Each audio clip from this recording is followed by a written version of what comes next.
Hello, welcome back. This is day two of me actually uploading consistently for the foreseeable future. We are one day away from Great Lent starting, so yeah, happy days. And today on what is the 23rd of February 2026, I wanted to share with you some of my previous diary entries from the year before, and before that, even 2 years, 3 years ago. And this one is dated Sunday, the 16th of February 2025. And I just want to expand on this, really explore this, and make it known what the thoughts that I've written down may translate to in the future when, well,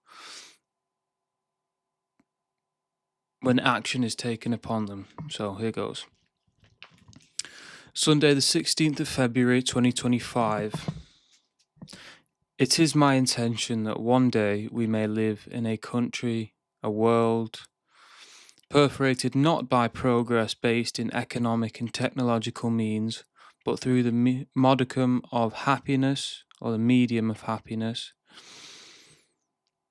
physical, natural beauty, and human satisfaction. A world where traditional and conservative values of the social, economic, environmental, and technological are the most highly prized by positive indoctrination of the human condition. Indoctrination is probably not the best word to use, but anyway. People are taught to value other people and not those items and commodities that reject interaction with people so unscrupulously. It is my firm conviction that with due process, with investment in education, public media, government, or community incentives for traditional lifestyles, strengthening of church institutions and synagogues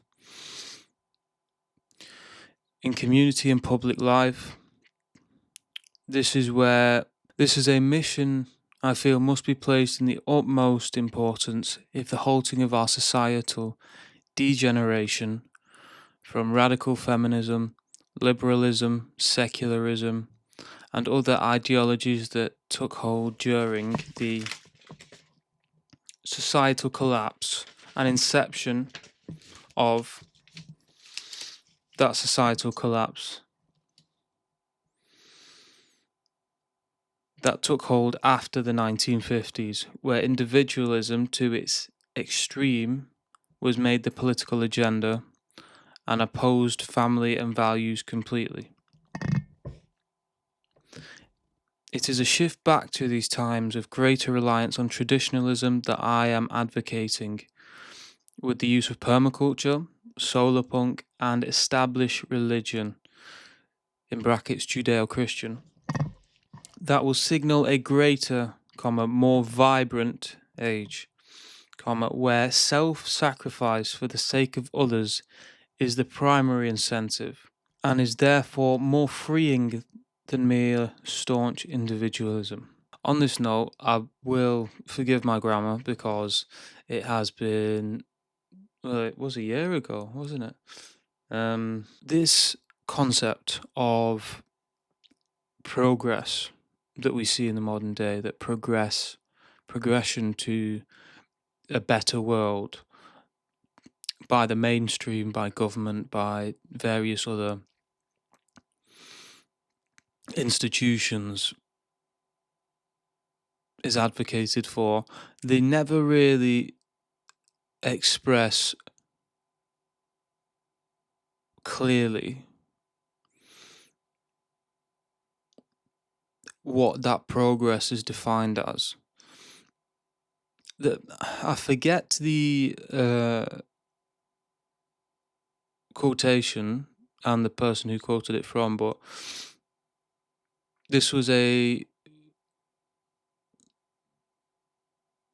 female psychologist, I think it was psychology. She said that there is no such thing as progress, for when something advances, another thing. When something advances, another thing regresses. So, for example, greater food security. And by food security, I mean growing of grains, legumes for what is essentially a factory farm model rather than community gardens and actually healthy food. Though we have more food on our plate and it's cheaper, our health has degenerated with that. This probably isn't the best example, but this is a mental dump, so to speak. What is our purpose on this earth? This is a question that we need to answer clearly and with due course, to have a clear definition of what our individual purpose is here and what we can contribute to the generations that will come after us, that of our children, our grandchildren, our great grandchildren.